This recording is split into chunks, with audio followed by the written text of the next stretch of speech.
The summer sun hung low on the horizon as my friends and I huddled around a laptop, scrolling through Airbnb listings for our upcoming getaway. We had been craving an escape from the concrete jungle and longed for a place where we could disconnect from the digital world and reconnect with nature. Amidst the listings of beachside condos and city apartments, a rustic cabin caught our attention. Its photos showcased a quaint wooden structure nestled among towering pines, surrounded by a sea of vibrant wildflowers. The cabin exuded a cozy charm that seemed straight out of a fairy tale. The listing's description promised an oasis of tranquility, an opportunity to trade the urban cacophony for the symphony of rustling leaves and chirping birds. As we delved further into the details, our excitement grew. The cabin's interior boasted a warm, rustic ambience. Exposed wooden beams adorned the ceiling, and a stone fireplace stood as a centerpiece in the cozy living room. The pictures of the bedrooms showcased inviting beds adorned with plaid blankets, inviting us to curl up in comfort after a day of exploring the surrounding woods. The hosts, Emily and Henry, seemed to embody the cabin's allure. Emily's bio depicted her as an artist who had escaped the city's clutches to live a life of simplicity and creativity in the woods. Henry, on the other hand, was a retired biologist with a passion for birdwatching and nature conservation. Their profile exuded warmth, and their commitment to providing guests with a memorable experience was evident in their glowing reviews. With unanimous enthusiasm, we decided to book the cabin. The idea of roasting marshmallows over a crackling fire, sipping hot cocoa on the porch, and stargazing far away from the city lights was too enticing to pass up. Our fingers tapped on the Book Now button, and we eagerly awaited confirmation of our reservation. Little did we know that this seemingly innocent decision would set in motion a chain of events that would forever change the way we perceived our idyllic retreat. As we pulled up to the cabin, our anticipation bubbled over. The sun was beginning to set, casting a warm golden glow on the surrounding trees. The cabin was nestled at the edge of a dense forest, its wooden exterior blending seamlessly with the natural surrounding. A faint trail of smoke spiraled from the chimney, hinting at a roaring fire within. The gravel driveway crunched under our tires as we came to a stop. Emily, our host, emerged from the cabin with a welcoming smile. Her auburn hair cascaded in loose waves, and her eyes sparkled with genuine hospitality. She wore a cozy knitted sweater that matched the rustic ambiance of the cabin. In her hand, she held a tray of freshly baked cookies, their enticing aroma wafting toward us. "Welcome. I'm so glad you could make it," Emily greeted us, her voice warm and inviting. "You must be tired from the journey. Please come in." The cabin's front door swung open, revealing an interior that was even more inviting than we had imagined. Soft lamplight spilled out, casting a gentle glow across the wooden floors. The walls were adorned with nature, inspired artwork, capturing the essence of the forest that enveloped us. As we stepped inside, a sense of coziness enveloped us. The living area was adorned with plush sofas and a rustic fireplace, where a crackling fire sent dancing shadows flickering across the walls. Soft blankets were draped over the backs of the sofas, inviting us to snuggle in and unwind. A dining table stood near a large window, offering a view of the sprawling forest. Emily had set out a spread of local cheeses, fruits, and a bottle of red wine, all neatly arranged on wooden platters. The air was filled with the tantalizing scent of a simmering stew on the stove. "You must be starving after your journey. Please help yourselves," Emily insisted warmly, gesturing to the delectable spread. After enjoying a delicious meal, we settled into the cozy bedrooms. Each room was thoughtfully decorated with rustic charm, boasting plush bedding and soft throws. The windows were adorned with gauzy curtains that billowed gently in the breeze, giving the impression of being surrounded by nature even indoors. As the evening deepened, Emily handed us a set of keys adorned with vintage keychains. These are for the cabin and the nearby shed where you'll find firewood. Feel free to explore the woods, and don't hesitate to reach out if you need anything, she offered with a kind smile. With the cabin now our haven, we embarked on our evening adventure. The sprawling porch boasted comfortable chairs and a swing that creaked soothingly in the breeze. Fireflies began to twinkle, creating an enchanting dance that seemed almost orchestrated by the forest itself. Enjoy your stay and make yourselves at home. The cabin is your sanctuary, Emily said with a knowing twinkle in her eyes. As the night sky blanketed the forest in darkness, we huddled around the fire pit on the porch, sipping hot cocoa and sharing tales. The stars above seemed to shine brighter in the absence of city lights, and the night air was alive with the symphony of crickets and rustling leaves. Little did we know, as we shared laughter and stories that first night, that our dreamy escape would soon take a sinister turn. The cabin, with its warmth and charm, was merely a facade for the terrors that lurked beneath the surface. The air grew cooler as the sun dipped below the horizon, casting long shadows across the cabin's surroundings. The flickering flames of the fire pit provided a semblance of comfort as we gathered around it, sharing stories and laughter. The rhythmic crackling of the fire and the distant chirping of crickets created a soothing ambience that eased our initial nerves. As darkness enveloped the woods, we retired to our rooms, ready to rest after a day of excitement. The cabin's interior felt warm and inviting, but an undercurrent of unease lingered. I brushed off the feeling as a result of being in an unfamiliar place, assuring myself that it was just a product of an overactive imagination. Lying in bed, I listened to the symphony of night sounds, the gentle rustling of leaves in the wind, the occasional hooting of an owl. But amidst these natural noises, I began to detect something else, a soft, almost imperceptible whisper. It was as if someone was speaking just beyond the edge of hearing, their words too faint to decipher. My heartbeat quickened, and I strained my ears, trying to make sense of the unintelligible murmurs. My breath caught in my throat when I heard the creaking of a floorboard from down the hallway. My mind raced with thoughts. Was it just one of my friends getting up for a late-night snack, or was there something more sinister afoot? I held my breath, my ears straining to catch any further sounds. A chill ran down my spine as I heard the distant, shuffling footsteps grow closer, their irregular rhythm sending waves of dread through me. Suddenly, the room grew colder, and a gust of wind swept through the open window. I was certain I had closed it before climbing into bed. As I reached for the window to shut it, I hesitated, sensing a presence behind me. Slowly, my heart pounding, I turned around, and there it was. A figure, its features shrouded in darkness, standing just a few feet away. My voice caught in my throat as I tried to speak, to demand an explanation for this intrusion. But the words remained trapped within me, and I could only stare, paralyzed with fear. The figure's gaze bore into mine, and in that moment I sensed a malevolence that sent shivers down my spine. Its eyes, if they were eyes at all, seemed to glow with an otherworldly light, an eerie contrast to the surrounding darkness. As quickly as the figure had appeared, it dissolved into the shadows, leaving me gasping for breath. My heart raced, and I clutched the bedsheets tightly, my mind a whirlwind of terror. Had I imagined it? Was it a trick of the moonlight? The room felt suffocating, and I forced myself to rise from the bed, determined to investigate. The hallway was dimly lit by the moon's pale glow filtering through the windows.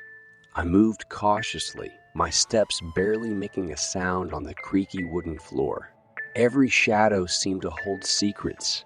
Every corner concealed potential danger.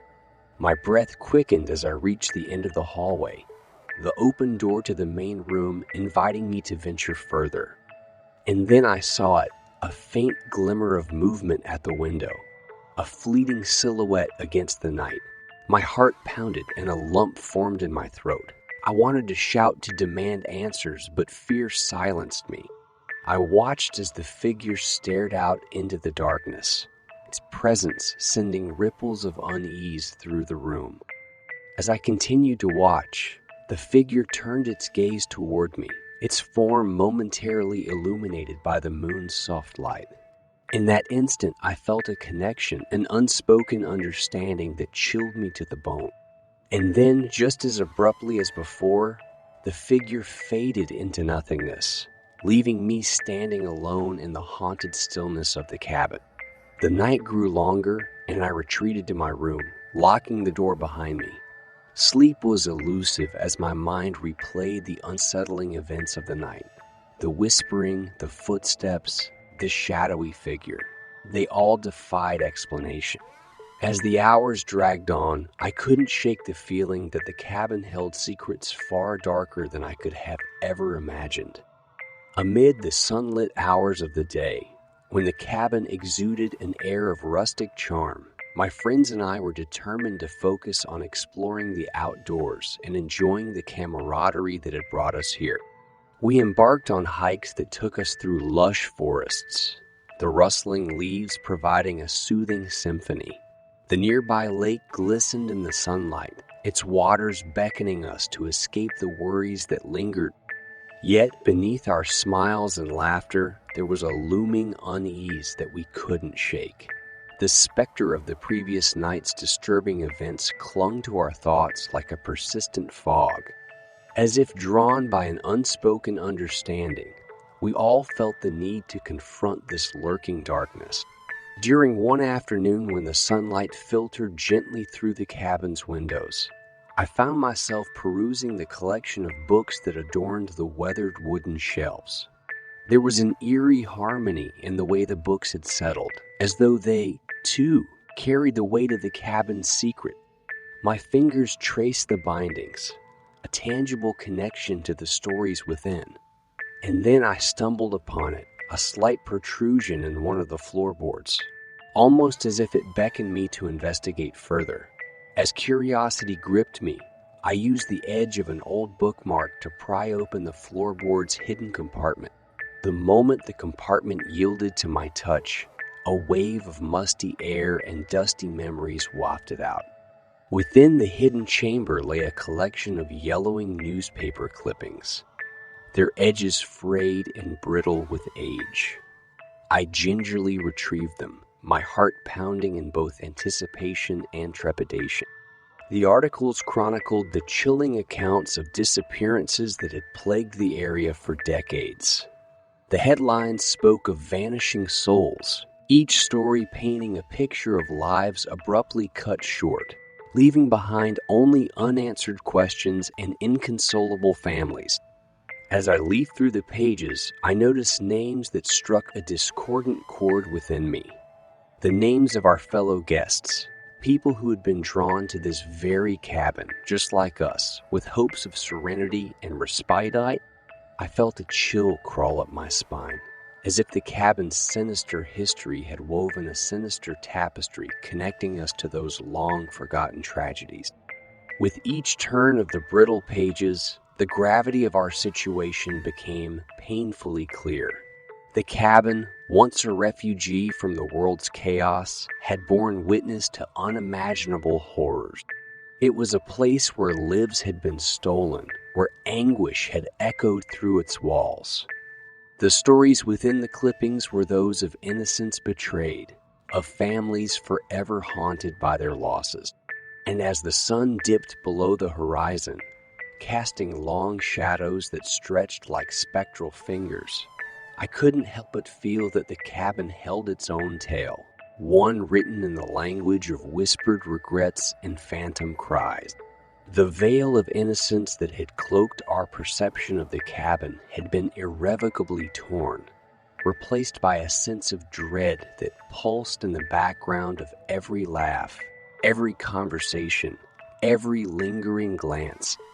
The atmosphere was tense as we gathered in the living room, our faces illuminated by the flickering flames of the fireplace. Emily shifted uncomfortably in her seat, her eyes avoiding our gaze as we recounted the unsettling events of the past few nights. "Emily, we need answers," I said, my voice quivering with a mix of fear and frustration. "Something is happening in this cabin that you're not telling us." Emily's fingers tapped nervously on her knees as she took a deep breath, her hesitation palpable. "All right," she finally conceded, her voice barely above a whisper. "There's something you need to know." We leaned in, hanging on to her every word as she began to recount the history of the cabin. She explained that the cabin's previous owner had been a notorious serial killer who had left a trail of unspeakable horror in his wake. He had lured his victims here using the cabin as his twisted lair, where he had committed unspeakable acts of violence. The fire crackled, casting eerie shadows on the walls as Emily's voice grew quieter, weighed down by the weight of the truth she was revealing. "When I inherited this place, I was unaware of its dark past," she confessed. "But soon, I started experiencing strange things. Whispers in the night, cold spots, and the feeling of being watched." She paused, her gaze fixed on the flames as if reliving the memories. "I thought I could cleanse the cabin, rid it of its malevolent energy. I performed rituals, sought guidance from spiritualists, and even attempted to exorcise the place. But nothing worked. The darkness persisted." Tears welled up in Emily's eyes as she continued, her voice trembling. "I've tried to keep this hidden from guests, hoping to spare them from the horrors that lurk here. But it seems the cabin's past refuses to be buried." The room was heavy with silence, the weight of Emily's confession sinking in. We exchanged glances, our fear mingling with empathy for the woman who had unknowingly subjected us to this nightmare. "You should have told us," one of my friends finally spoke up, his voice a mixture of anger and resignation. "We deserve to know the truth." Emily nodded, her eyes filled with regret. "I understand if you're angry, if you want to leave. I'll refund your stay and you can go." With the weight of the cabin's disturbing history bearing down on us, the final night arrived like an ominous cloud. Our anxiety was palpable, and we huddled together in the dimly lit living room, surrounded by the flickering flames of the fireplace. The wood crackled and hissed, casting eerie shadows on the cabin's wooden walls. The atmosphere was thick with tension as we set up the cameras, arranging them strategically throughout the cabin. We watched the live feed on our laptops with a mixture of anticipation and dread, our eyes fixed on the screens as if expecting the unknown to materialize before us. As the night wore on, the cabin seemed to come alive with a haunting energy. The flickering lights from the cameras captured the eerie dance of shadows that seemed to move independently of any light source. The old wooden floorboards creaked and groaned under the weight of unseen footsteps, echoing through the silence like ghostly whispers. In the corner of one camera's frame, a chair rocked gently back and forth, its movement defying any logical explanation. Our breath caught in our throats as we watched, our rational minds struggling to make sense of the inexplicable.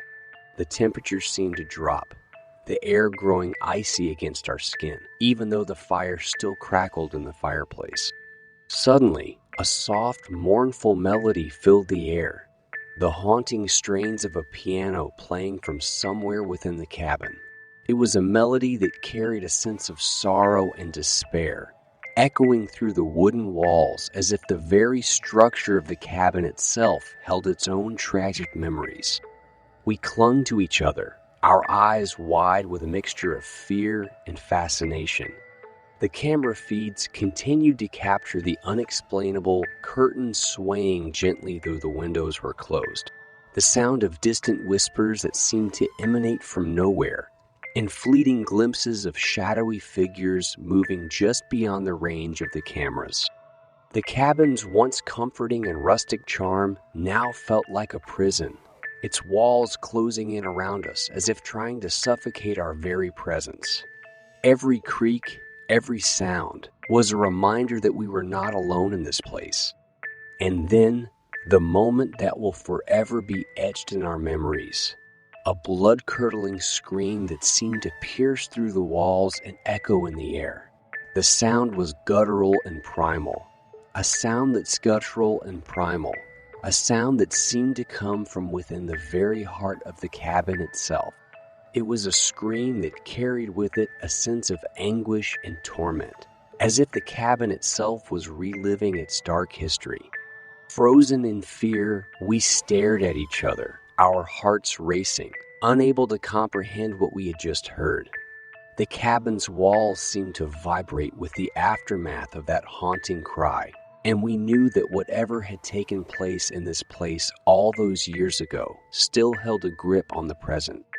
With the terror of that final night imprinted on our minds, we made a unanimous decision to flee the cabin at the break of dawn. We packed our belongings with trembling hands, not daring to look back as we left behind the nightmare that had consumed our vacation. The sun's first rays cast long shadows that seemed to stretch toward us, a reminder that the darkness could not be escaped so easily. As we drove away, the cabin receded in the rearview mirror, its dark secrets hidden behind a facade of charm and tranquility. The experience left an indelible mark on each of us, a reminder that some terrors are not bound by time or reason, and that the past can sometimes intertwine with the present in the most chilling of ways.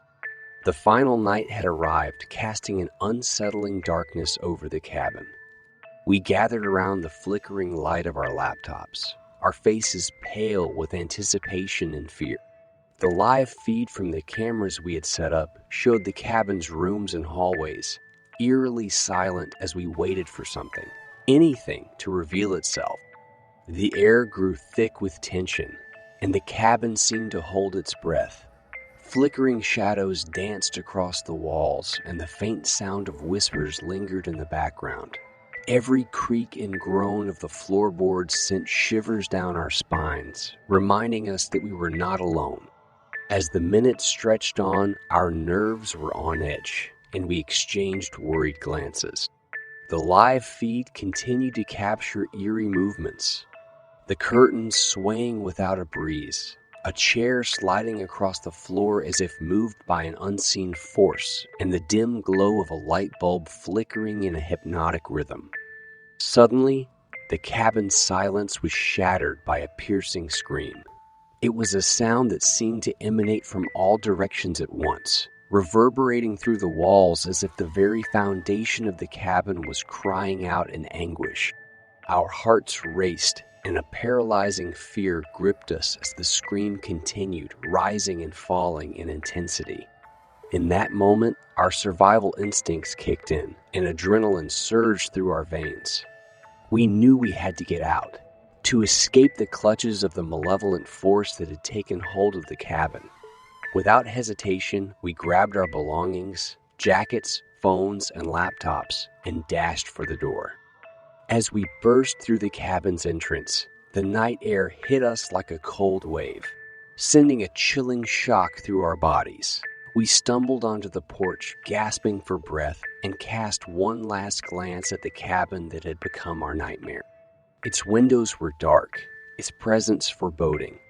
We sprinted away from the cabin, our footsteps echoing through the trees as we fled into the night. The forest seemed to close in around us, every rustling leaf and snapping twig heightening our panic. Our breath came in ragged bursts as we pushed ourselves to keep moving, to put as much distance as possible between us and the horrors we had witnessed. As the cabin disappeared from view, a feeling of liberation washed over us. The weight of the malevolent presence lifted, replaced by the freedom of the open woods. We stumbled upon a narrow trail illuminated by the pale light of the moon, and we followed it, guided by a desperate determination to escape the nightmare that had consumed us. Hours passed as we navigated the winding path, guided only by the dim glow of our phones. The night seemed endless, but eventually we reached the outskirts of the woods. We emerged into an open field, the darkness giving way to the soft glow of dawn on the horizon. Relief washed over us as the first rays of sunlight touched our skin, dispelling the lingering shadows of the night. We collapsed onto the grass, exhausted but grateful to have escaped the cabin's clutches. As the warmth of the morning sun enveloped us, we knew we had survived the unthinkable, a nightmarish stay that would forever haunt our memories.